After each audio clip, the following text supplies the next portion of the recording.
Hello, everyone. Welcome to the first in a series of weekly live streams here. I've been trying to think about what to refer to this as, and I want to welcome everyone who's tuning in live on Facebook, on my Facebook professional page, and on my YouTube channel as well. And just for those of you who are in the other location and you want to know, the Facebook page is right here on the screen. And the YouTube channel, for those of you who are on Facebook, is, let's see if I can show that. Excellent. There it is. And I also want to welcome everyone who is joining in through the replay. It's wonderful to be with you.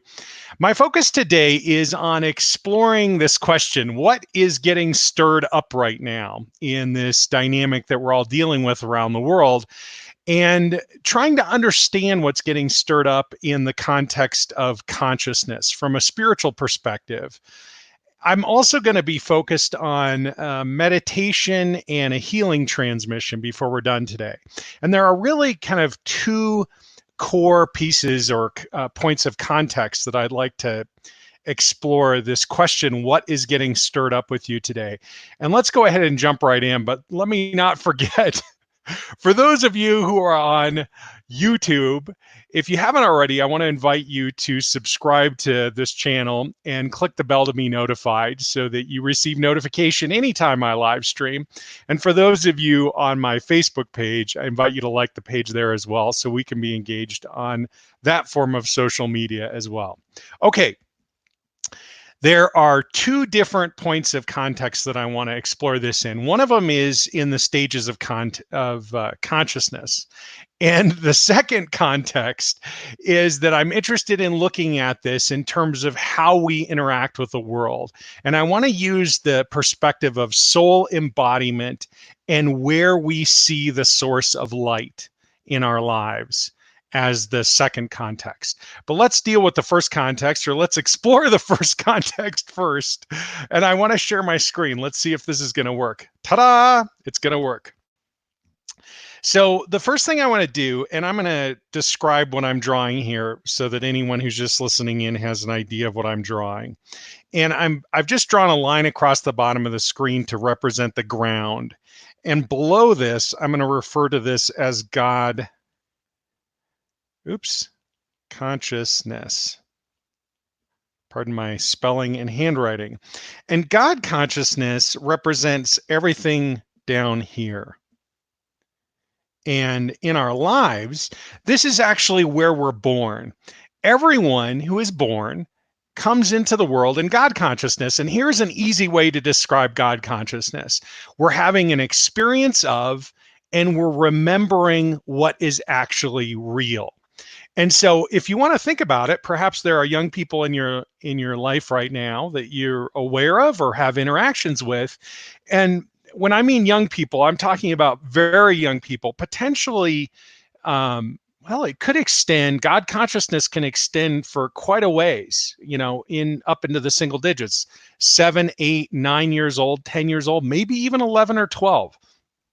God consciousness is when we're remembering and experiencing what is actually real. And you may be in the context of this health crisis that we're encountering, this pandemic globally that we're dealing with all around the world in this sort of astonishingly similar way. Everyone is dealing with the same sort of set of facts, which presents a really interesting opportunity, a unique opportunity in consciousness, which we're going to talk about here in a moment. But if you think about a young person right now, a very young person, they're still having an experience of remembering their innate connection with the divine by whatever name.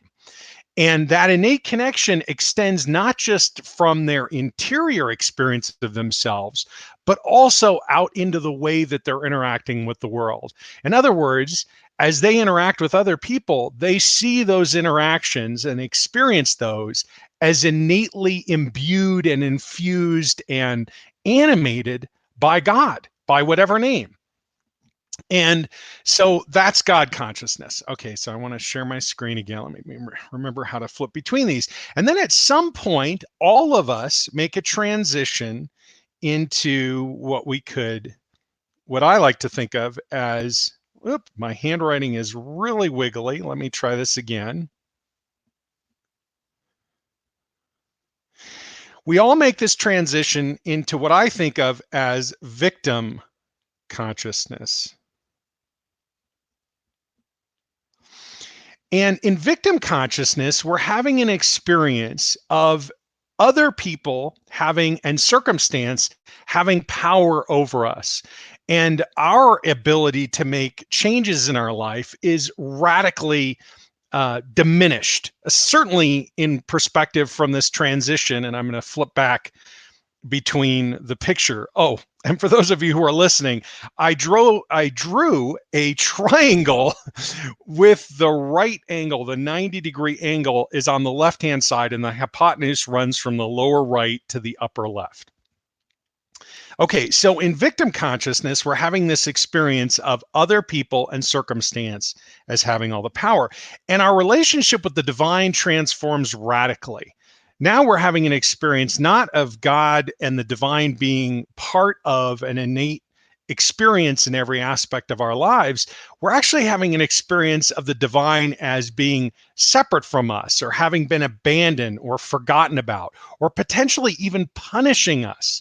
And there are many transition points, and I'm just drawing arrows between God consciousness, the line below, and the triangle of victim consciousness. There are many transition points, and those transition points all universally are experienced as experiences, momentary or sustaining encounters with being victimized. And being victimized is something that is universal. But there's a difference between being, what I mean by universal is every single human being has an experience of this. But there's a difference between being victimized or having an experience of being victimized and victim consciousness. And the difference is that in victim consciousness, now the lens through which I am experiencing myself and interpreting and experiencing others in the world is through that dynamic of seeing others as having that power, potentially over me, right? Influencing or affecting me in some profound way. And so as we move through victim consciousness, and I'm just drawing what you could think of as a river that is meandering through victim consciousness and going all the way up to the tip of the triangle, there's a transition point into controlling consciousness. And I'm just spelling out consciousness, or trying to. And in that transition point, there is only one way to move from the tip of the triangle. Whoops, I don't have my screen shared. You don't see what I just did. In this transition point between the tip of victim consciousness and controlling consciousness, there's only one way through here, and it's about responsibility.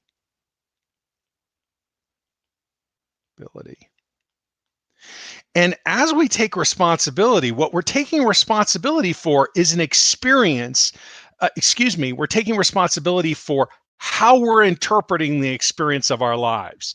And specifically, we're seeing the transition between the responsibility for my life as from a disempowered perspective, which is what's going on in victim consciousness, disempowered. Just drawing or writing out that word. And then in controlling consciousness, there's an experience of being empowered. And I'm drawing a line into controlling. This is a radical and profound transformation. And in this shift now, we have a totally different relationship with the divine. Now, instead of the divine being something that has its arms crossed or is standing at arm's length or punishing or abandoning or so on, in controlling consciousness, God becomes our servant, God by whatever name, right? So many people in controlling consciousness will refer to the divine as the universe, right? Or source. And so the statements will be something like, source does as I command, or the universe does as I command. It's an incredible transformation, and there are all sorts of amazing experiences as we wind our way through controlling consciousness. And then down here at the tip, And the tip of controlling consciousness is pointed to the bottom for those of you who aren't seeing the screen. So it's just an inverted triangle. One is the tip is pointing up, that's victim consciousness, and the other, the tip is pointing down, that's controlling consciousness. And in this transformation, we move into another stage of consciousness, which I call conduit consciousness. And I'm just writing out the word, conduit consciousness. And in conduit consciousness, we begin to have an experience of our whole self or of our wholeness. And it's the innate wholeness. That is to say, what is already there within us.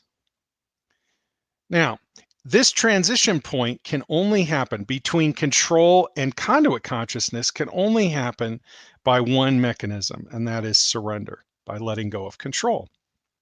And again, there's this meandering experience through conduit consciousness, and then there's a transition point into the last stage of consciousness. And now I'm just drawing a roof on this, and we can see in my own special way, a house, we're having union consciousness. And I just want to remind everyone, I see there are already comments coming up. You can share you can share your comments on Facebook and on YouTube, and I will receive those, and I'll try to respond to that. Brenda Wright checking in and saying, good afternoon, Ken. Great to be with you, Brenda. And someone else is saying Saturn hooray with a thumbs up. And I'm sorry. Oh, catch you or I. Is that what it's saying? Catch you or I. Yeah, great. Wonderful to be with both of you. And whomever else would like to chime in, I'd love to see your comments and respond to you as we move through. And in fact, if you have questions as we go, I'm happy to respond to those as well. So here we are looking at this house. Now, I just want to draw this house in very simplified forms. God consciousness, victim, control, the two triangles, conduit consciousness, and the roof of union consciousness. Now, the question is, what is getting stirred up in our experience?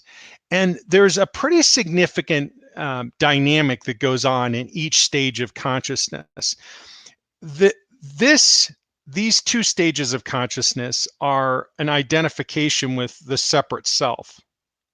That is the part of ourselves that feels, and I guess you can't see it when my screen is that size. Oh, my handwriting is basically illegible right now anyway. So anyway, this word says separate. This is for victim consciousness and controlling consciousness. And in this dynamic over here, in conduit, we're having an experience of our whole self. So what is actually going on when we're going through this dynamic with COVID-19? What is actually happening in consciousness? People who are down here in God consciousness, the youngsters among us, are having an experience of their innate connection with the divine. So there's not really a concern. There's not fear going on yet. If there is fear happening, that fear is taking place from one of two perspectives, either the perspective of victim consciousness or the perspective of controlling consciousness. And the type of fear that shows up in those two stages of consciousness is very different.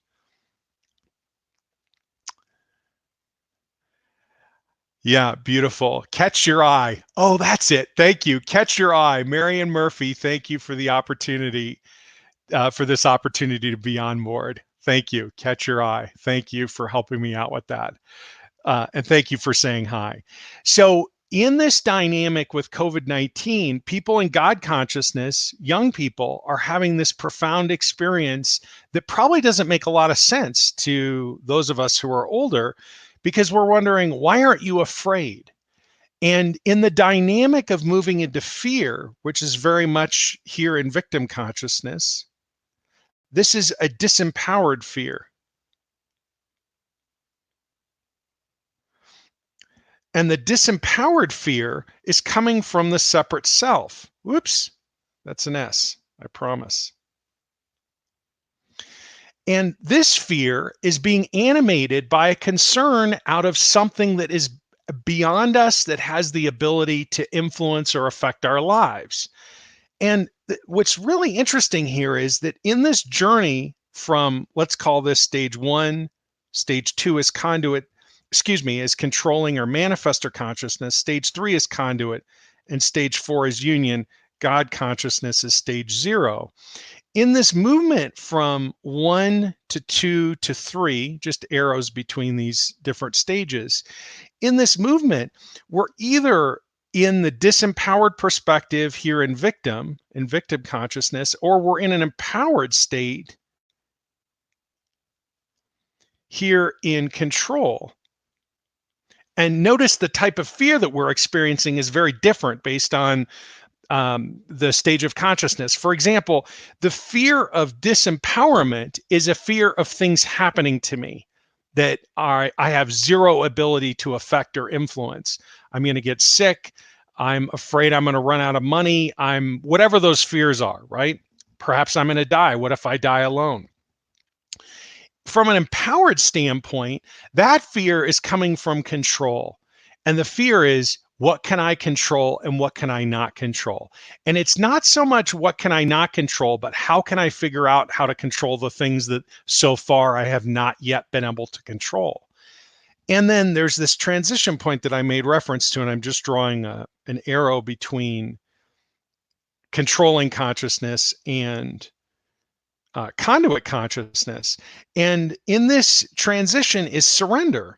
And the fascinating thing about surrender is this is a dynamic that we all are going to encounter, no matter who we are, no matter where we are in our spiritual journey. And the only question is, do we encounter it before our final breath or after our final breath? And if we look at all of the literature on near-death experience, we'll see examples of what happens, and there's an astonishing similarity between those experiences. What happens when the empowered separate self, I'm just drawing a circle around the representation of controlling and manifestor consciousness, when the empowered separate self realizes, I'm not actually in charge, I'm not in control after that last breath. Something else must be, right? Or we have an opportunity to make that choice consciously in our journey during our life experience at some point in our life. And it's the empowered separate self that surrenders. It's the part of us that thinks, I can do anything, I can manage anything. And so when it surrenders and comes into conduit consciousness, all of a sudden it perceives itself, that is, you, when you make that transition, or I, or we, when we transition from thinking we are in charge, and are telling God what to do, now we subordinate ourselves when we surrender. And the subordination process is from the empowered separate self. I am now God's servant. We are God's servant. The divine expresses through us, in us, and as us. And not just us, not just me, not just you, not just all of us watching this, or everyone who will ever see this video. It's every single person on the planet. That perceptual shift is the realization that if I hold out a stop sign to the divine by all these efforts of control, then I live in what Thomas Keating referred to in an interview with me about 2.5 years ago. I guess it's coming up on 3 years ago this summer, when I interviewed him up at St. Benedict's Monastery while he was still there. He referred to it as the thinly veiled illusion of free will. So once we pierce that thinly veiled illusion and begin perceiving and experiencing divine will moving through us, something profoundly different happens. And our perceptual lens, our lens in consciousness, the way that we are interacting with ourselves, interpreting ourselves, and interpreting the world completely changes. All right. I could go on and on about the stages of consciousness, and I want to make sure we have enough time for any questions that John is checking in. Hi, John. I want to have time for any questions that you might have, and most importantly, I'm interested in sharing an experience with you. So we're going to be in what I refer to as a transmission. You could think of it as guided meditation, but there's more happening. I'm going to be actually working with you at a deeper level energetically. I'll be witnessing you if you'd like to participate in that experience. And we'll get to that here in just a few minutes, hopefully by the bottom of the hour. So here's the thing. What is happening as a function of COVID-19? All of these, and I'm going to increase the size of the screen now so you can see this a little better. Everything is being animated. Oh, I'm going to make a new drawing so I can represent animation. So here we are in the stages of consciousness again. God consciousness, victim consciousness. Oh, it's so nice of the sketching program to make my triangles so perfect. Here's 1, 2, 3, 0, and of course, 4. Victim consciousness is animated. Controlling consciousness is animated. And conduit consciousness is animated. And of course, union consciousness is animated, but not because of COVID-19, because it is. So in victim consciousness, I perceive the divine as beyond me, separate from me, and in fact, disconnected from me. In controlling consciousness, God is my servant. In conduit consciousness, I'm having an experience of I am God's servant. And in union consciousness, I'm having an experience of I am. These states of consciousness are lookalikes. 4 and 2 look alike. And actually 1 and 3 are lookalikes as well. And we can talk more about that maybe next week. So what does it mean that these things are animated? Well, I think we probably don't have to think about this too long to realize that the things that are coming up in our lives, whether it's the fear of things happening to us, that let's represent that with arrows coming in to the triangle, in victim consciousness, or the fear that we can't control. The fear here would be I can't control. In stage 2, in controlling consciousness, I can't control enough of my life. And in stage 3, in conduit consciousness, what's actually happening is we're integrating the separate self, those things that were held by the empowered separate self and the disempowered separate self. So what's really interesting is whether or not you're in victim consciousness or in conduit consciousness, you might well be having an experience of things that are feeling very much like victim consciousness being animated in your life. And so the next question is, I could go on and on with this, and maybe I already have. So let's see if I can pick up with the next major theme here and give you a roadmap for how we can actually address this. Okay, so I'm just drawing a person who's smiling, a stick figure with really long legs. And then I'm going to draw choppy seas and calm seas. And we're going to have a sun up in the sky. And then we're going to have this experience here where the sun is getting down into the ocean a little bit. And this is going to represent a couple of things. This is a representation of what I refer to as soul embodiment. And I'm going to draw a mast for a ship and a sail. It's kind of a funny looking sail, but that's okay. So if I'm doing a lot of thinking or I'm embodied in my mind, then I'm having an experience where my thinking is the most important dynamic that I'm defaulting to on a regular basis. And when I'm thinking my intentions, my fears, if I'm in victim consciousness, my intentions and visualizations, if I'm in controlling consciousness, all of those things are dominating my experience. And my experience might be one of sunshiny goodness, happiness here. And my experience might be of unhappiness over here. Maybe there are clouds in the sky.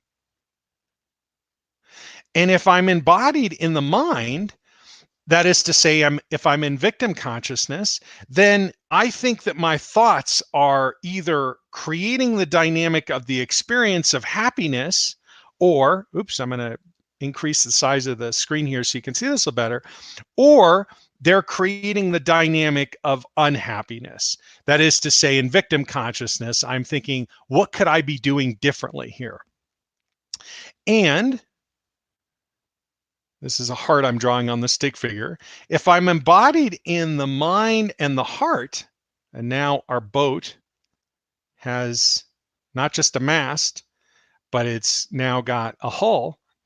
Now I'm having an experience where the deeper level of my inner world is affecting, because I'm now feeling and thinking, right? I'm in the heart and the mind. It's the deeper experience of what I'm feeling and thinking that is creating this experience. Maybe it's happiness or maybe it's unhappiness. And if we think about the place that we are as a planet right now, most people are either embodied in their mind, in their head, or they're embodied in their heart. So they're either having an experience that is being influenced and dominated by their thoughts, which maybe are either happy thoughts or unhappy thoughts, or by their feelings, which are either a combination of happy thoughts and feelings or unhappy thoughts and feelings. And if we look at a boat, we might say, well, that looks like the whole shooting match, right? And the example that I want to draw out here with this metaphor is, if we just have, I don't know how to get an eraser up here. Let me see. Here's an eraser. If we just have an experience of the mast and we go out to sea with this mast, then the problem is this mast just falls over, doesn't it? We actually can't do anything just with our minds, even though it appears from the perspective of victim consciousness, that's the only thing that is available to us. But if we add the hull of the ship, and of course the mast to be much bigger, now we think, certainly from the perspective of controlling consciousness, I'm in charge. I can make everything the way I want it to be. And if we look at this, losing track of my pictures here, if we look at this picture over here of the mast planted into the hull of the boat, it looks like, well, sure, that's reality, right? My experience is either up above, smooth seas or rough seas, and down below on the interior of my experience, a function of my feeling, my heart, and my thinking. That's a function of the hull and the mast. But the challenge is, if the winds of opportunity, or in our current environment, the winds of challenge come up, still this boat is going to tip over. And many people are having that experience right now in their lives. And the reason it's tipping over is because it doesn't have the counterbalance of, in this metaphor, the keel. And I'm not a very good artist or boat architect, but the keel is, if this is the water line, the keel is actually below the water line and is a counterbalance. And the only way we can get down to the keel, and let me increase the size of this drawing, is to drop to a much deeper level of soul embodiment, where we're dropping down into our hips. And the minute we get into our hips, something different begins happening for us here. The happy person is still happy, but instead of relying on their thoughts and their feelings to create reality, they're having a different experience. It's not about what's happening outside of them. It's about what's happening inside of them, in their being. Presence. I'm just writing out the words being, presence. And the person who's been unhappy, when they embody, whoops, it's not really a face. When they embody, and I'm just drawing a happy person now in the unhappy column with the choppy water up above, they also begin having an experience of their inner light, of their divine presence. And it's embodied as well. That's the other thing that's happening here. And what do I mean by embodied? If you think about intellectual knowledge are things that we think about. And yeah, someone just catch your eye just said alchemy. That's exactly right. This dynamic that we're talking about, let me share the screen here.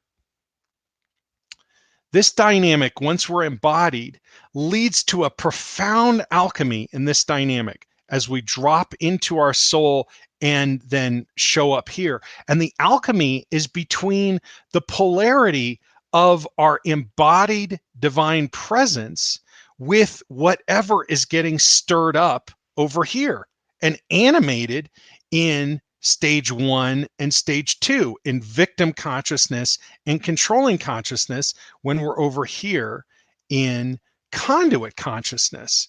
And that is a really, really extraordinary dynamic. And it's not a function of trying to think our way into this experience. Our experience at this point is about being, and it's in the being presence of something that is always there within us, always available within our embodied presence. That is to say, the divine is always here. And if we drop into an even deeper level of embodiment, now it's not just that the light is within. Oops, that was supposed to be a mouth open, as in really happy. It's my drawings are disintegrating a little bit. But now it's not just that we're having this experience of the light within, but the light within is now radiating out. And I'm just drawing lines into all levels of reality from both of these people that are down here at this deep level of embodied presence. And the key to this is always here for us. This experience of who we are is actually always going on within us. Okay. So, what is the opportunity? And I just want to come back and try to summarize this for a moment and see if there are any questions coming up, but maybe set aside my iPad. The things that I've been trying to talk about are the various stages of consciousness: victim consciousness, controlling consciousness, and conduit consciousness, and the transition points between each of these stages of consciousness. Everyone is born in God consciousness, having a memory and experience of our innate connection with each other, with ourselves, and with the divine. Not just connection, raw expression of divine presence. And then when we move into victim consciousness, we have this experience of innate disconnection from ourselves, from each other, and from the divine, and a loss of efficacy. It's a disempowered state, and it's the disempowered separate self. That is, the self that believes it is separate from the divine.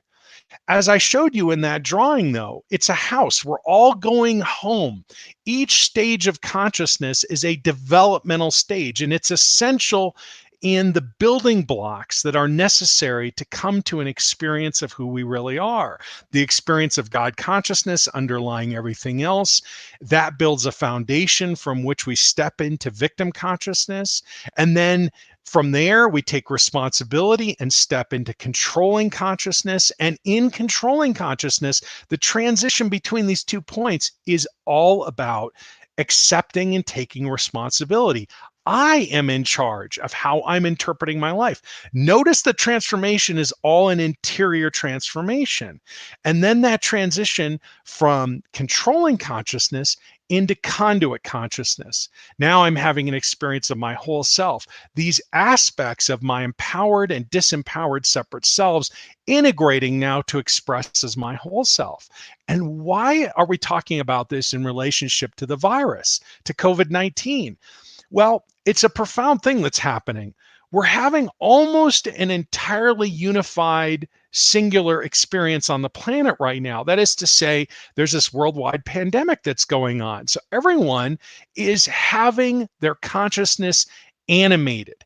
It is a consciousness animating dynamic, and it is animating those parts that are disempowered, those parts that are empowered. And if we're in conduit consciousness, it's animating those from a place of integrating them into an experience of our whole selves. And if we're in these dynamics where we are primarily identified in victim consciousness or primarily identified in controlling consciousness, what we're being Accelerated to is a transition to accept responsibility or ultimately to surrender and realize the limits of the empowered separate self are absolute. Whatever I can create or think I can create for my life, ultimately it is an experience of the divine that brings about an experience of grace and what I refer to as resonance. So this pandemic that we're facing universally is really a consciousness amplifier. And the reason why I've set out this roadmap of consciousness is so that we can understand what's happening within me when fear, when disempowerment is coming up, and what is the opportunity. And then I showed you a roadmap of what is available to us from a soul embodiment standpoint. It's not just an idea, it's an experience. And we're going to start with it here in just a moment. And we may run a little bit longer than I thought. I was thinking we would go about an hour to begin with, but I'd like to be in transmission with you for long enough for this experience to sustain and deepen at a more profound level than just an idea or a momentary experience. What happens in transmission? This is how the divine expresses through me. And we'll actually be sitting together at a deeper energetic level. When we go into that transmission, I'm going to invite you to close your eyes and breathe in and out through your nostrils and have your palms to the sky.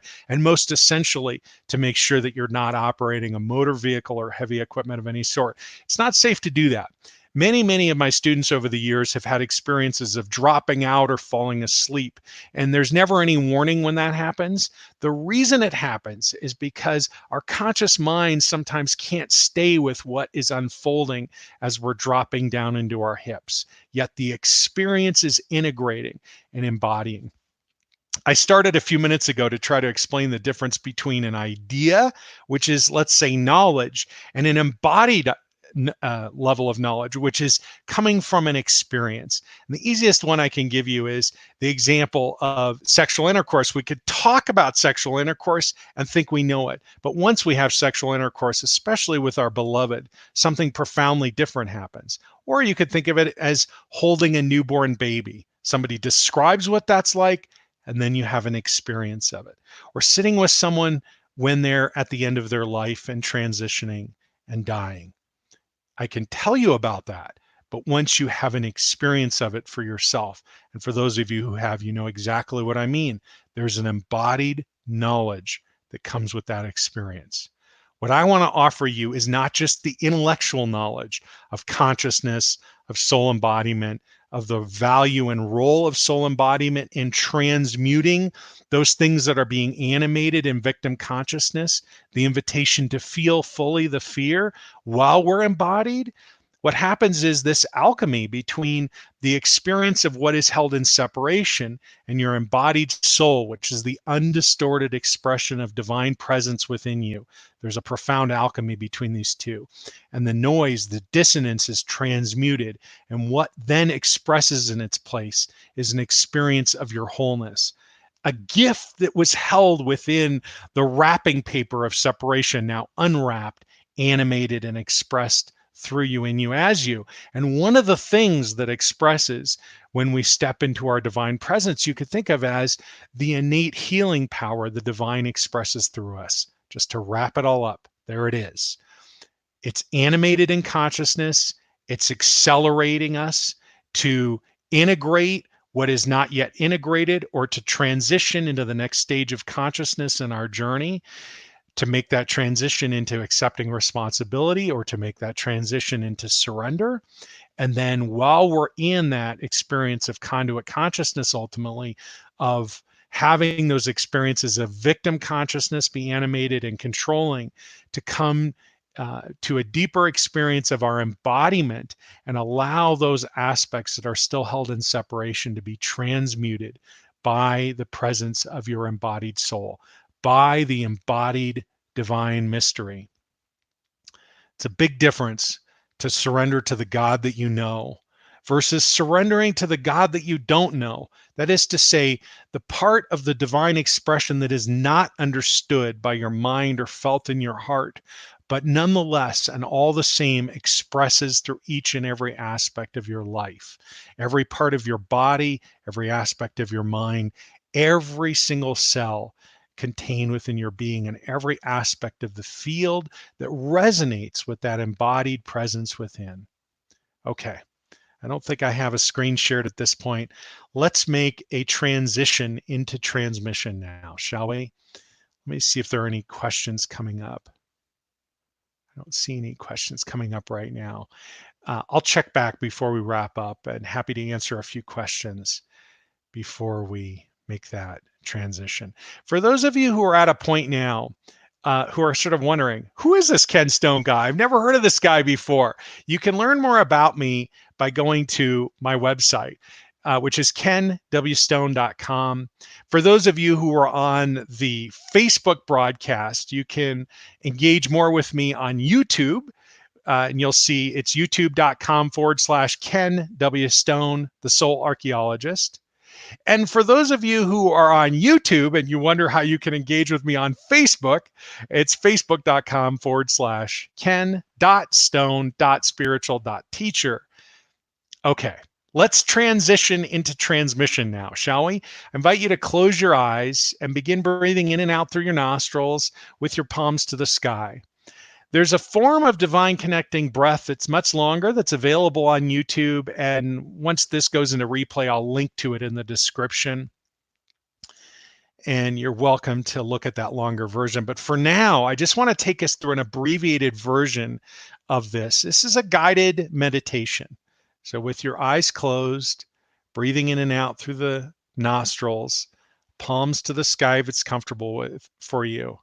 My belief is the divine is within us no matter what, ready to more fully express no matter what. So however you hold your body, my feeling is be as comfortable as you can. If it's sitting with your feet on the ground, great. If you have your feet up in the air, great.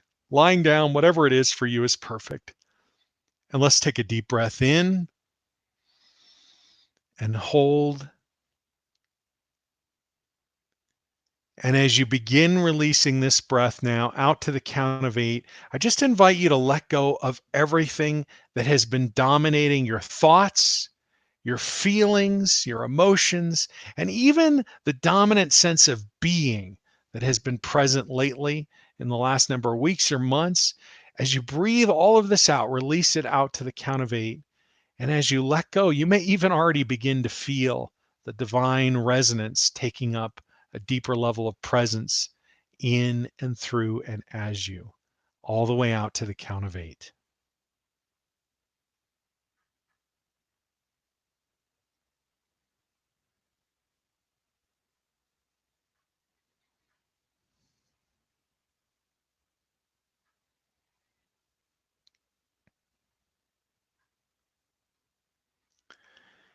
And another deep breath in and hold.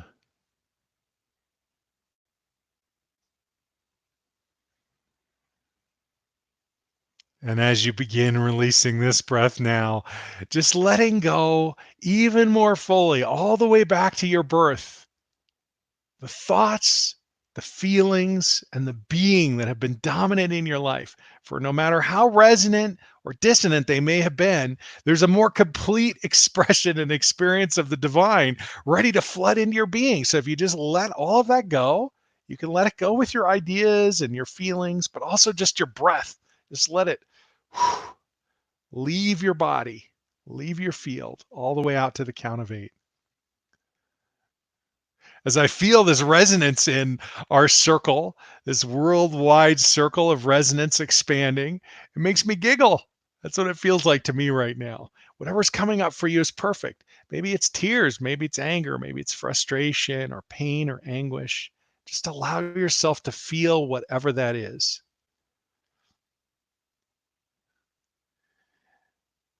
There's been a lot of work collectively going on the planet around mindfulness. It's a really powerful practice. We're going to move to a deeper level today. We're going to be embodied. So rather than observing, being the silent observer looking at your thoughts, I am not these thoughts, I am not these feelings. I want to invite you to get into the mud with your thoughts and your feelings. Allow them to consume you a little bit. Allow them to take over. There's alchemy there. When we're embodied, when the soul is embodied, something profound begins happening. and you'll feel it. You're going to experience it. We don't even have to talk about it anymore. Another deep breath in and hold. And again, releasing mind, heart, hips, body, all the way back to the inception of your soul, all the way out to the count of 8.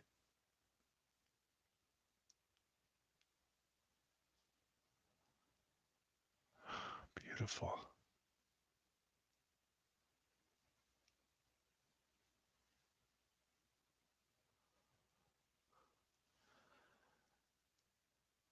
In your mind's eye and your imagination and your intuitive awareness, see the breath.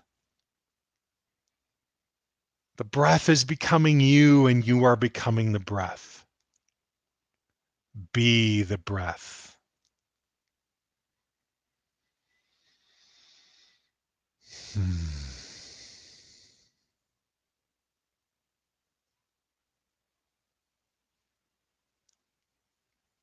See the breath of the planet, how it serves you with no condition, no criteria. It's not checking in. What do you believe? Who are you? What have you done? What's been done to you? Doesn't matter your political beliefs, your sexual, gender identity, orientation. None of it matters. Your ethnicity of origin doesn't matter. The breath is flowing in and out. I should have said before, eyes closed, breathing in and out through the nostrils, palms to the sky. If it's comfortable for you, if you want to look at the screen, fine. I've got my eyes closed, no big deal. Whatever feels resonant for you is great. However you most comfortably can interact with this experience, as long as you feel called to be part of it, it's perfect. This breath of the planet, it's serving you, it's serving me, serving everyone else who's having this experience right now. It's actually serving everyone on the planet. I think we all understand that, right? Intellectually. But we can begin feeling that at a deeper level, even at the level of our being. And notice the breath of the planet. It doesn't really differentiate between anyone and anything. Everyone and everything are served by the breath. And in this way, you are connected by each breath that you breathe in and out to everyone and everything above, upon, within the planet. Even the planet itself, you might find yourself feeling as though you are breathing by and for and of the planet itself.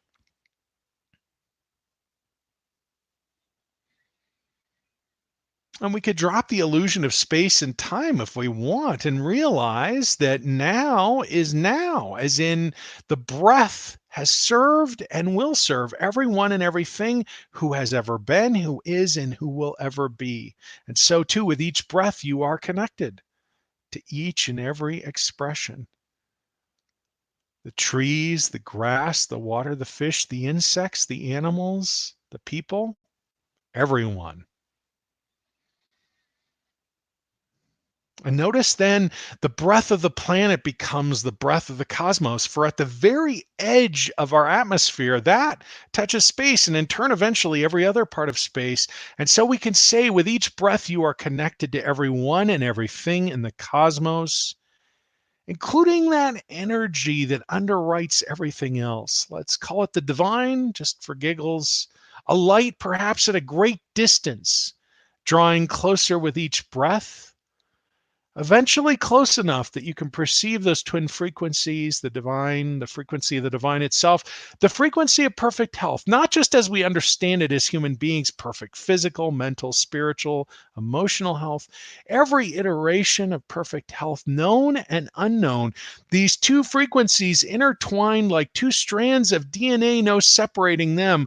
Where one is present, so too the other, the light drawing closer until eventually it connects in, perhaps at your nostrils initially, and then instantly through every part of your being, known and unknown. That light, be it a waveform or a particle, connecting into each of the smallest aspects of you on every level with an invitation. Come, return, and resonate with your natural state. The artifacts of dissonance appearing to fall away and gather at that universal drain. Don't worry about the language if it doesn't make sense. The language does not matter. The words I say don't matter. Those artifacts gathering at the universal drain, for whatever remains in separation, I invite you to remove the universal plug. I'll do the same as we begin becoming aware of that entire cycle, the breath, the planet, the cosmos, the divine, the twin frequencies, the light connecting in at each of the smallest levels, known and unknown, the artifacts falling away, appearing to leave through the universal drain. The divine is becoming you, and you are becoming the divine. For whatever remains in separation, we remove the universal plug. Let's begin.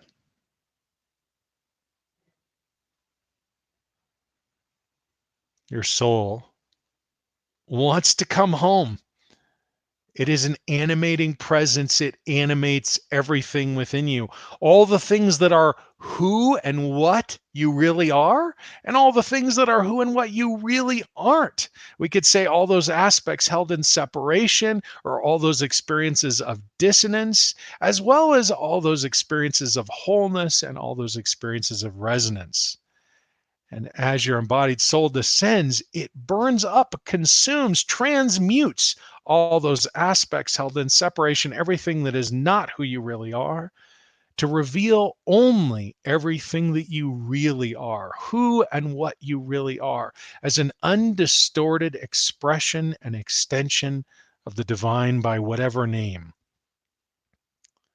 Who can say what this is? For the embodied knowledge of this for you is what is revealing itself in, through, and as you. In the context of your beliefs, your perspective, perhaps your religious or spiritual tradition. As your soul descends, 7, it animates everything. And the invitation is to feel fully whatever is coming up, emotionally, physically, and otherwise. The degree to which you allow yourself to feel and experience, 6, whatever is coming up, is the degree to which it will be fully transmuted.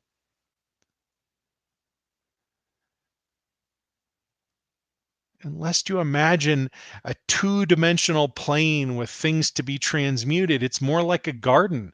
We till the soil by living our lives. Right now, we happen to be living a life on the planet that is perhaps more similar to one another than it's ever been in any point in history because of what is being animated within us in consciousness. 5. Yet our individual experience of this may be very different as a function of the life you have lived, of the perspectives you bring to this time, this life, this moment in your developmental journey in consciousness, in the journey of the vessel that is animated by the divine, called your body, the thing you might think of as your life. Truly an undistorted expression of the divine, no matter what the experience may have been to this point. And when you feel fully whatever is coming up, 4, it is transmuted. The gift of that aspect of your whole self then has an opportunity to integrate and be expressed as part of your whole self. With each step further into your life, further into the unknown, further into the integration and embodiment, the soil is tilled at a deeper and deeper level. New chunks of dissonance, new wounds, new traumas, new challenges come up to be attended, to be transmuted, to be integrated. And how are they addressed in this way? Merely by the embodied presence of the divine within. Indeed, the experience of embodying the soul itself is an illusion. From the perspective of separation, the soul descends from the crown all the way down to the root of the torso. And as it does, it animates everything. Once it is fully embodied, every other part of the vessel is animated fully, energetically, emotionally, physically, and otherwise. And all those aspects that are not who and what you really are consumed by the extraordinary bonfire of your embodied soul, of the embodied divine mystery, not because of words, because it is what is really real.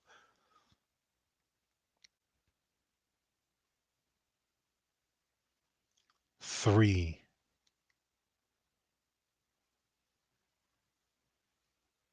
fully feeling whatever is coming up. In fact, if you can, allow yourself to be consumed by it. You won't disappear. You won't go away. The degree to which you allow yourself to feel it fully is the degree to which it can be transmuted as you are embodying your soul. Everything is animated. Might feel like gravity's being turned up, everything's getting heavier. You might be feeling more tired. Once you practice embodiment enough, it becomes a source of resonance. It's like getting plugged into the divine battery. It is profoundly energizing. Any and all experiences up to that point are just an experience of the dissonance, of the noise, the wounds and traumas being transmuted. That's it. And the invitation, the opportunity is to feel fully. This, as I see it, is the true opportunity we are being presented with on the planet right now. The opportunity to integrate all those aspects that are still held in separation, whatever they are. And how do you integrate them? Feel them fully as you embody. They are transmuted, integrated, and embodied. Indeed, the embodiment process is an integration in and of itself. The totality of you resonating as an undistorted expression of those twin frequencies, the divine itself and perfect health. Not a function of intention on my part. I simply am sitting with you beneath the waves, deeper still in the place where the light only comes from within, too deep down into the sea for any illusion of light reaching us from above. No longer are we separate, but one, sinking even deeper too, down to the experience of our innate wholeness, not a wholeness that is projected by the mind or the heart or even by the being presence, a wholeness that is excavated, that is uncovered, that is discovered underneath the noise, the distortion, the dissonance that we may have encountered for many long days or months or years or decades. Underneath everything else is the divine.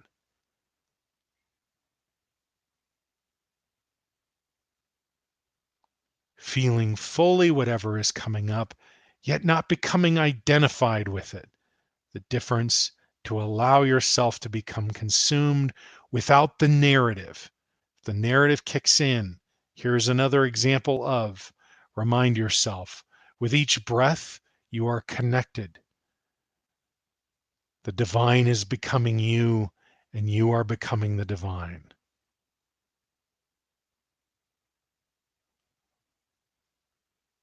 The breath of the planet, breath of the cosmos.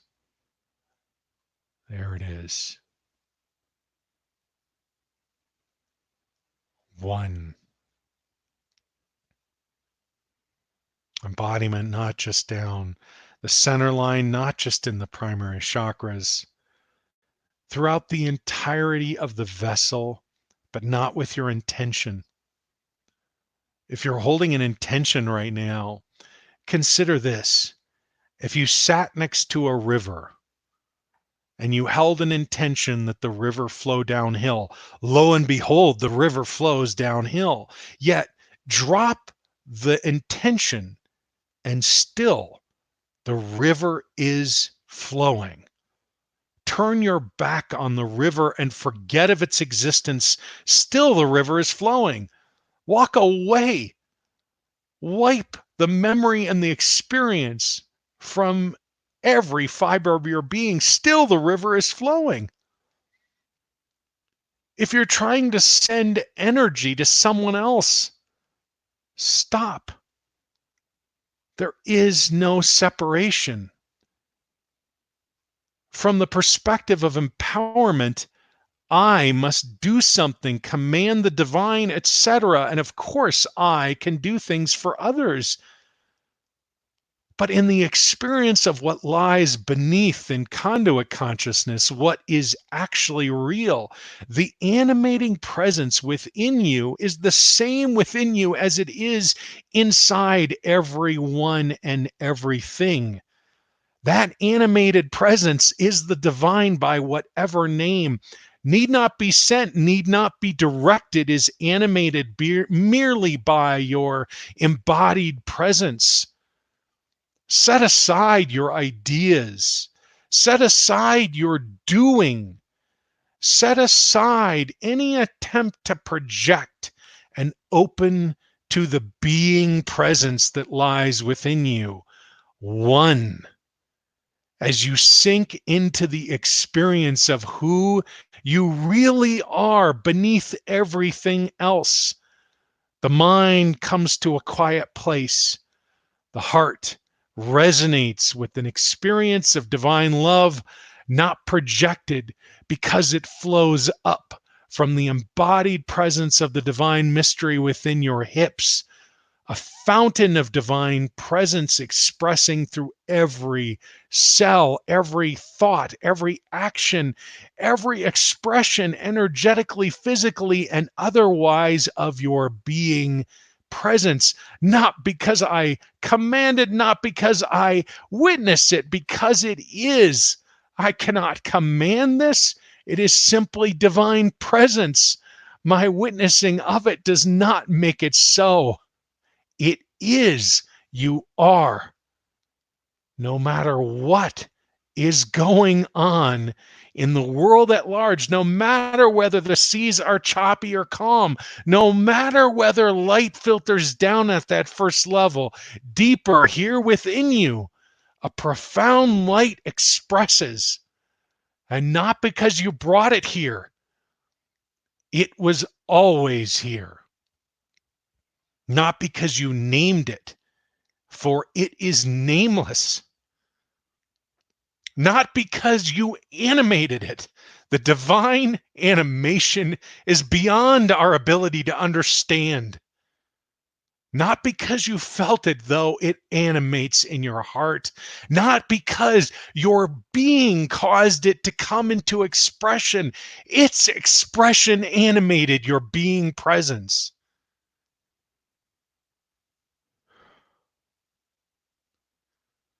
Truly, the divine is becoming you, and you are becoming the divine. The river is flowing.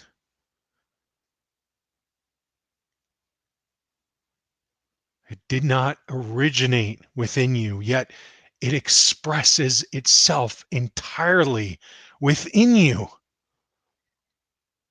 Your feeling did not cause it, yet its being presence animates feelings of it. Your thoughts did not cause it or create it, yet its being presence within your sacred vessel animates the thinking faculty of your mind, of your intuition, of those aspects of the divine mystery which we have heard about and understood from the great mystics, ancient and modern alike, and which most profoundly express within you, not because of other words, not because of witnessing, because this is who you are. No matter what else is going on underneath, deep in the sea of the presence and experience of your light and life, beneath the waves, beneath the currents influenced by the storms or the calm, the sun, the clouds, the rain, the hurricane, the typhoon that rages or shines brightly above. Down here within the standing wave of divine presence emanating through every part of your being, out into every part of your life, and ultimately out into the world.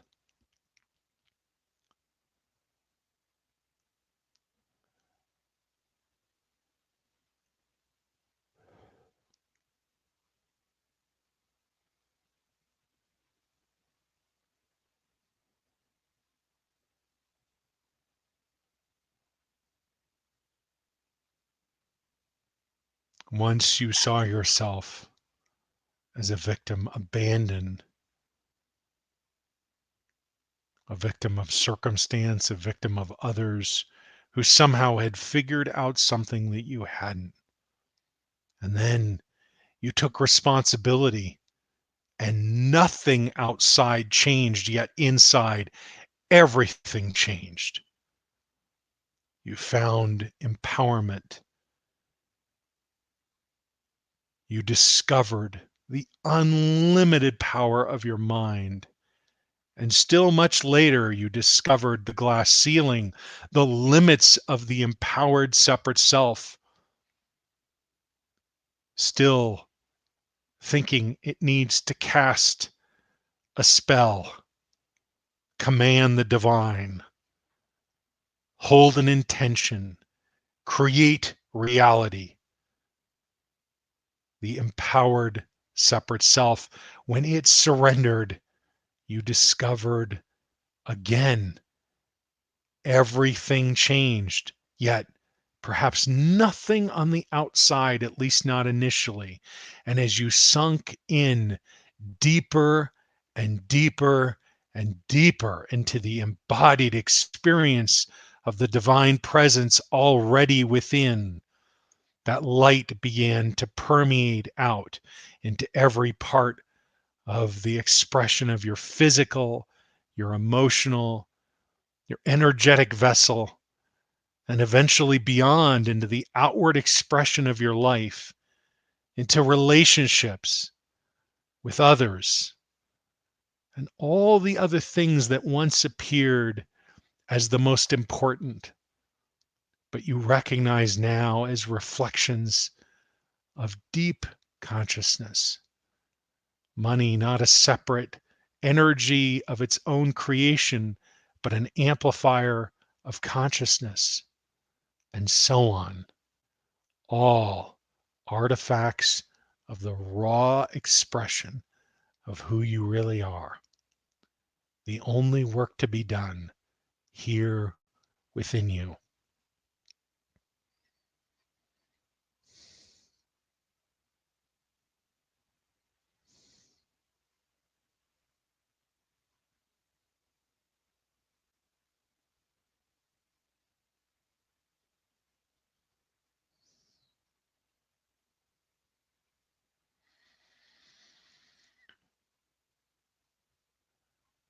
Just open my eyes for a moment. You can keep yours closed.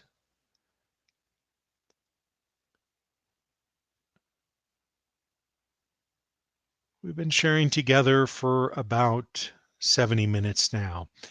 If you feel you need to stop, need to leave and re-engage in other things, I just invite you with your awareness to return the universal plug, knowing the transmission will come to a close.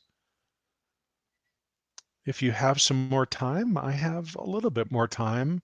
I'm going to open my eyes. My mouth is buzzing. Maybe there are questions that are coming up. I can interact with you live. And for those of you who are participating in the replay, either on Facebook or on YouTube, I'll interact with you through the comments there as well.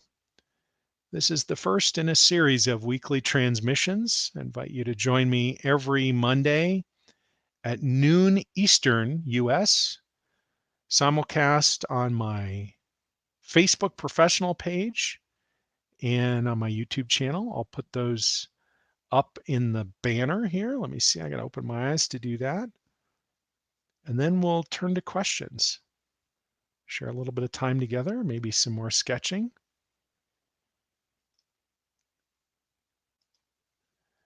There's my Facebook page, facebook.com/ken.w.stone.spiritual.teacher.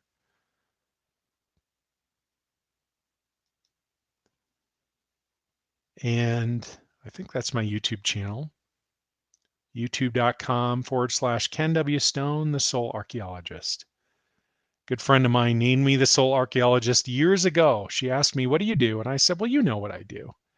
And she said, "Just talk for a minute." And I said, "Okay.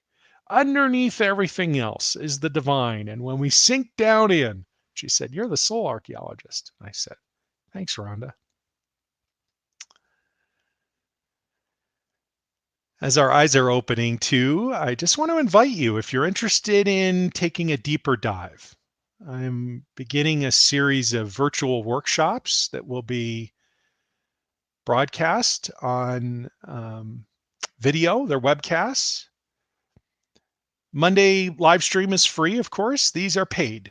Deepdiveworkshop.com. I've tried to, and I hope succeeded in pricing these in a way that they're accessible to anyone who would like to participate. I invite you to go explore and see if that resonates for you. Deepdiveworkshop.com. I'm going to switch back over to comments. Yeah, here's a comment. Soul Soaring is saying, "It seems we can go through these stages of consciousness several times a day." Yes, indeed, we can. There's a really extraordinary dynamic that happens here. And I guess I'm going to see if I can share my screen again. Oh, you'll see my notes here. It's referring to this as an ad hoc resonance experiment. I got so excited at the beginning, my first official live stream. I practiced a few times, but I got so excited at the beginning, I didn't even say this is what I'm thinking. If you've done the resonance experiment, it was a defined event that took place, the last one in the fall of 2017. Feels like we're going to be doing a resonance experiment every Monday together. And I just invite you to include your community, your friends, your family in this experience as we all sink down and experiment with the experience of divine resonance and integrate that within each of us. So there's the ground, God consciousness. Here's victim consciousness. Here's controlling consciousness. Sorry for the drawing. There's conduit. And union. All of a sudden, we've got the house. We realize we've been going home in our body the whole time. The transition from God, the river flows, responsibility. Oops.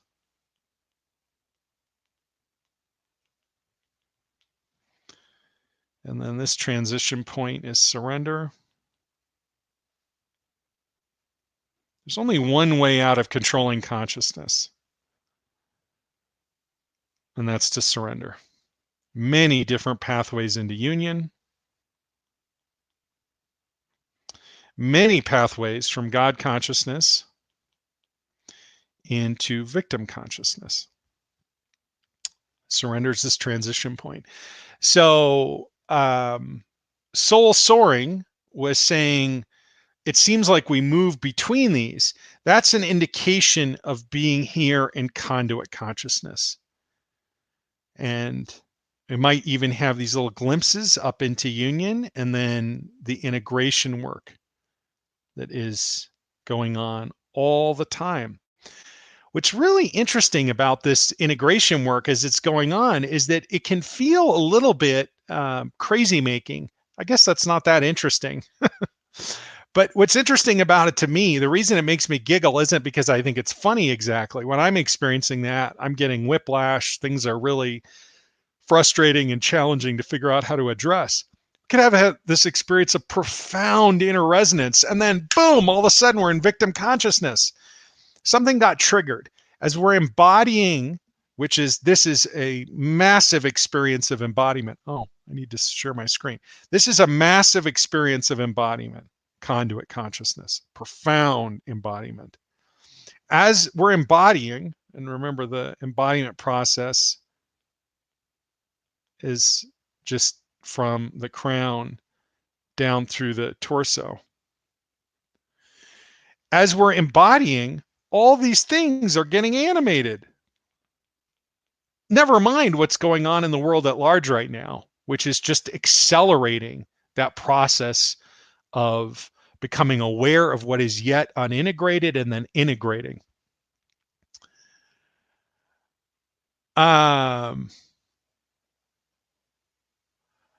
Okay, catch your eye. Now that I understand how to say the thank you for helping me with this. Thank you so much. How are you experiencing this time personally and in your spiritual practice as a guide for others? It's a great question. So here I think I'm experiencing what everyone else is experiencing, right? So when but let me be vulnerable and specific about what my experience is. So I would say that the dominant experience that I'm having right now is in conduit consciousness. For the last couple of years, maybe 3 or 4 years, I've been having embodied experiences in union consciousness, but they're not sustaining. I have them, some of them are much longer than others, but it's certainly not an experience I'm having round the clock 7 days a week. And so what's been going on for me, let me just bring up a fresh drawing here. What's been going on for me is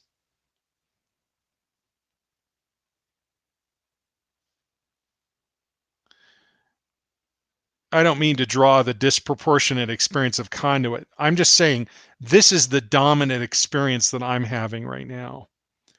But this experience of conduit, oh yeah, I keep forgetting to say what I'm drawing.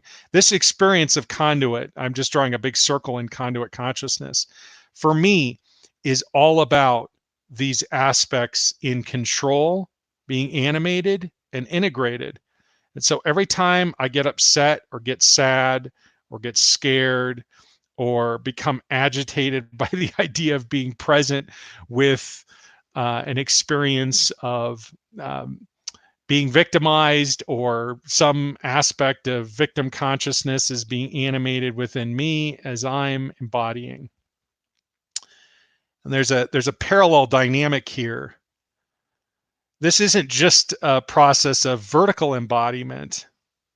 Let me do another drawing here. As spiritual messengers, and I believe we're all spiritual messengers. That made it look like someone's winking. Oh, that looks like somebody who's not happy, like they've got an agenda. Oh my goodness. Let me try this again. 2 eyes and a smiley face. We're all spiritual messengers. So we all are going through this private interior process of embodiment, vertical embodiment. And then there's a process of horizontal embodiment. That is to say, the ways that we're consciously interacting with other people. And the experience of COVID-19 is animating this process and this process for everyone, including me. Let me see if I can. So when I say those experiences of fear that are coming up, when I have experiences of fear, my response to those is to think, oh, here is a part of my disempowered separate self that is coming up. It is being animated, perhaps in a way that I could never, ever have had an experience of it being animated in my life, except to have this virus raging through the planet right now. And so rather than becoming identified in that fear, I become aware of some disembodiment that's going on. And maybe the first place that I become aware of that disembodiment is in my emotions. So fear. And so then I'm conscious, I'm going through my embodiment practice, which is identical to what I facilitate for others. And as I'm going through that embodiment practice, I am allowing myself to feel fully the fear that comes up without limit. In fact, I'm running towards the fear. That is to say, instead of leaving it as a dot on the horizon that I'm trying to ignore or minimize, I run towards it and try to expand it out bigger and bigger until I dive into it while I'm in an embodiment practice. And the transmutation that results is extraordinary. And then the result of that is that I feel, I'm talking both about the vertical embodiment and the horizontal embodiment. So the result of that, both vertically and horizontally, that is in my relationship with myself and the interior dynamic with the divine, and also in my service and the ways I'm engaging with other people, draws me further into the mystery. I become more aware of how I'm being called in at a deeper level and what I'm going to do to respond to that. And so, to your question here, how am I experiencing this? Catch your eye. It's for me, it's all about then my response to that is to transmute those things come up. And it's not just fear for me, it's also the part of me that wants to control. How can I get a hold of this and manage my life? And that's my empowered separate self trying to take control. And then I look at that, and again, I go through the same embodiment process. And the result of that, the experience that comes up for me is then to become aware of how is God calling me further into service, and then to take action immediately. And my good friend John Paduchek has helped me with that. You may know, if you're new to me, you wouldn't know this, but I just started live streaming in the last 7 days. I did my first live webcast a week ago. Now I'm actually raw live streaming out onto YouTube and Facebook, and I'm going to do this on a weekly basis. I did my first virtual workshop last week. All these things stirred up all sorts of the unintegrated separate self for me. Fears, is this going to work? What's going to happen when it's a much more vulnerable dynamic to be on with a video camera in front of my face instead of the way that I've worked the rest of my career, which is over voice. I'm very comfortable. I close my eyes. I don't even know how I contort my face. I've never had to think about it before. I've decided I surrender. Doesn't matter. Spit just came out of my mouth. Whatever's happening, I'm just going to show up as I really am. Here I am. I'm sitting in my writing studio. This is where I wrote my book, my first book. This is where I'm writing my next books, and so on and so forth. I hope that that's a meaningful exchange for you. Catch your eye. Michelle is sharing, I'm buzzing. Thank you. As a Resonance Experiment member, I am looking at Deep Dive. How do they relate to each other? So Michelle is asking about the Deep Dive virtual workshop. The Deep Dive workshop is designed to support an even deeper experience in these core pieces around soul embodiment, around a deeper experience of who we really are, around not just the understanding of that, but also the experience of it. And Deep Dive 1, which was held this past Wednesday, ended up being a marathon virtual workshop. For those of you who've come to actual workshops and retreats with me, know these things end up going much longer than I planned. It was, I don't know, it was like 11 hours long or something. And for those of you who'd like to check that out, that's available for you to invest in a virtual ticket and then listen to the replays and so on. And as a result of that experience and an interest in making sure that it is accessible, not just financially, but also energetically, emotionally. And even though many of us are sequestered and and isolated and so on, there's still a lot going on in our lives to contain it a little more in terms of time. To your question, Michelle, how do they relate? So the resonance experiment was all about enlivening resonance, embodying resonance, and integrating resonance, right?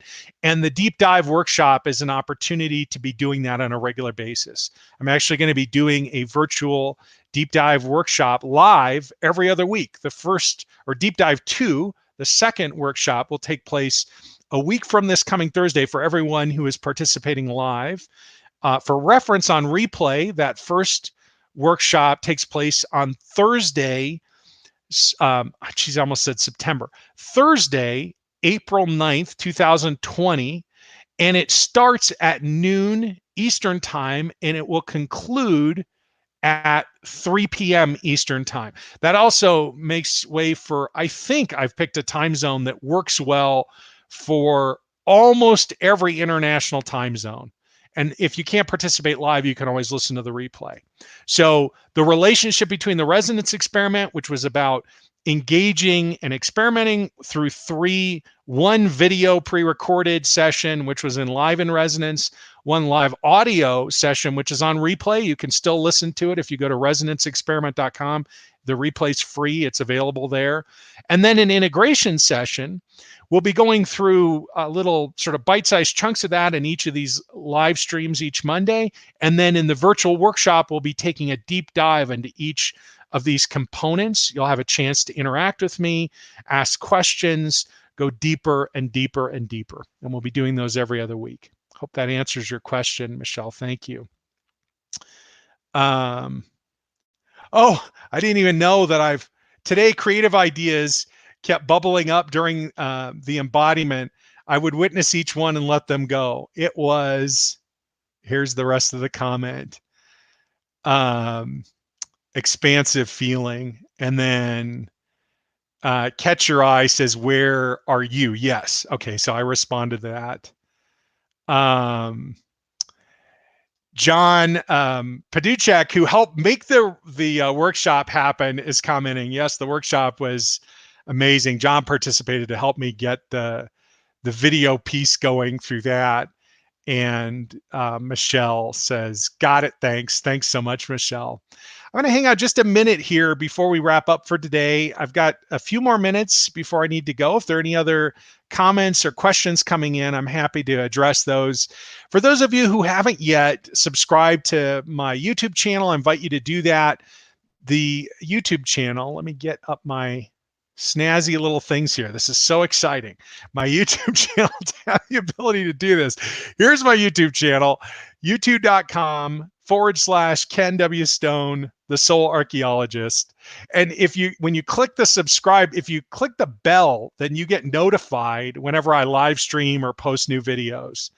And as you can imagine, this is going to be happening a lot more, not just at the announced time, but also at other times. And then I'm also simulcasting on my Facebook professional page. And if you haven't liked that page yet, I'd love for you to do that as well. Facebook.com/Ken.Stone.spiritual teacher. And so grateful for the opportunity to participate in those ways with you. And then if you'd like to go deeper, the deep dive workshop, you can see the information on that. It's when you put in this URL, it'll direct you into my website, deepdiveworkshop.com. You'll see for an upcoming workshop, virtual workshop, so we can all participate wherever we are in the world. The details are all there, and the ways to get tickets and all that excitement is there. And looks like there may be a few more comments coming up. Oh, this is the question is Catch Your Eye says, I mean, where are you broadcasting from? I'm broadcasting from my home in Fort Collins, Colorado, and I'm in my writing studio. There's a stereo on the other side of my computer right here, which I listen to as I write. And I've decided to make this my broadcast studio too. These pictures behind me were done by my sweetheart, Amy, who's an artist. She did the pictures that were further up on the wall. I had the wall blank behind me, and I decided if I'm in a webcast here, I probably should put something other than this wall behind me. So I put those pictures up. Yeah, Fort Collins, Colorado is where I'm broadcasting from. And I'm actually literally sitting in the place where I write for the first 2 or 3 hours of every day. And as I'm writing, I'm thinking about um, our beautiful community that is growing all the time, and all these questions in consciousness and so on. Judy shares, yes, the workshop was multidimensional. Thank you for sharing. Thank you for being part of this webcast or this live stream or whatever it's called, Judy, and being part of the workshop. And Catch Your Eye says, hi, neighbor, I'm in Boulder. Phenomenal. I actually went to junior high and high school and college in Boulder, Colorado, just down the road. Yep. Went to Southern Hills Junior High School there on the south end. I went to Fairview High School. Swam competitively, believe it or not.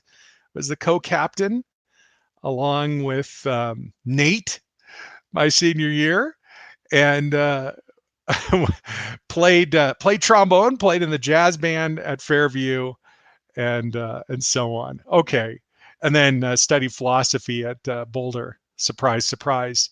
But you may know this. And you may not. I was actually a mortgage lender when I discovered that's how I was making my living. When I discovered my spiritual gift in the fall of 2007. John says they look great. I'm a fan of Amy's work. I'm a fan of Amy, and thanks, John. Okay, I haven't read this whole question, but let me ask this. John is asking, how does this compare to the divine Shakti energy coming up from the root and meeting with the Shiva energy coming down from the crown and merging in the heart? So, John, one of the things that is a little bit interesting for me in answering questions like this is that I'm not trained formally in this. Okay, so I was just sharing. I was a mortgage lender. I went to actually I'm trying to think of the name of it now. Sri Sri's organization, the Art of Living Foundation, and I went to a Part 2 course down in Arizona in September of 2007. And I had just learned to meditate in August of 2007. And on that retreat, a fellow participant, Lynn Martin, hi, Lynn, if you're on the cast, Lynn is still a very, very important person in my life. Lynn wrote on a piece of paper, you should be working as a healer. And then I did a session with him a couple months later, my first intuitive session, despite growing up in Boulder, Colorado. And in that session, I wanted to know, is my life going to work out? Because everything was blowing apart in all these ways. And all he wanted to talk about, and he goes into trance when he channels. And so his voice changed. I cried through the whole thing. I cried when he told me you should be working as a healer too. I cry at the truth. And he said, you don't need to be trained. Just go do this. You know what you're doing. I mean, he had said to me after he told me I should be working as a healer, he said, you've done this in many prior lifetimes. This is more natural than breathing for you. So I did. I didn't get trained. I didn't do anything. I just started putting my hands on people and then working at a distance, and then kind of tried to figure out, is this real? Is what's happening here for a good 2.5 years, and then launched my first commercial website in the summer of 2010. Anyway, this is a really long way of saying it's very difficult for me to compare specifically the language that you're using. The only way that, because I don't know, I haven't been trained in the experience of divine Shakti energy coming up from the root. What I can tell you is that people who have been trained in myriad modalities, in many, many different experiences, have reflected on all sorts of things with me. And one of the things that they've said is that in soul embodiment is an opening to the deepest spiritual experience they've ever had. Strangely, and this was very random. Nothing's random. It's all divinely orchestrated, but it seemed random at the time. I worked on a number of people who had been advanced students of Maharishi Mahesh Yogi for the first number of years, and all of them, without exception, they used these exact words. They said, that was the deepest spiritual experience of my life. Some of them were in flying rooms with Maharishi. So, John, this is a long way of saying, I'm not sure. I'd be interested if you've had that experience. How does it compare for you? I'd love for you to be part of the virtual workshop if that's something you're interested in being part of. And Catch Your Eye says, no way We must know people in common. I'll bet we do. Thank you for tuning in. Just another invitation, time for a few more questions or comments from YouTube, from the live stream there, or from Facebook. If anyone else has anything else coming up you'd like to share or ask about, I'll stick around for just a couple more minutes here. But the invitation here, if you'd like to go deeper, if this experience resonated with you, first and foremost, I invite you to give the video either on Facebook or on YouTube a thumbs up. And if you haven't already subscribed on YouTube, please do that and click the bell to be notified, and so on Facebook. I invite you to like my page there and so on. But really, my interest here is in this exploration of divine resonance, this embodied exploration of divine resonance that is within us all. It underlies everything else. And that we all have this opportunity to take advantage of this extraordinary dynamic wherein consciousness, the current integrated stage of consciousness, is being animated around the world, in the collective, individually, and in the collective. And each of us are being accelerated forward in our journey in integration in a profound, profound way. And that we all have an opportunity to take advantage of that. And the thing I'm being called to do is to share the gifts that God expresses through me in the raw with as many people as possible, thus the live stream today. Angelica, thank you, Angelica. What an honor it is to be connected with you and with everyone else here. Okay, I think we've come to a place where we can come to a close. So let's once again close our eyes, take a deep breath in, and hold. And as you begin releasing this breath now, letting go of everything that we have talked about and understood and experienced and explored over the last 90 plus minutes.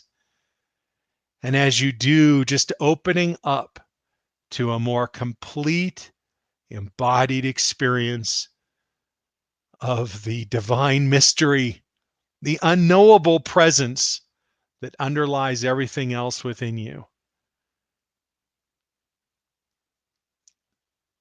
And as you are present with that experience, the standing wave of that presence emanating through your being on every level, nothing to hold with the intention, for the river is flowing. Nothing to project from our minds, the river is flowing. Nothing to project from our hearts. The mast and the hull subordinated to the keel, to the deep, deep presence of the embodied divine within. Invite you to return the universal plug as I begin bringing this transmission to a close.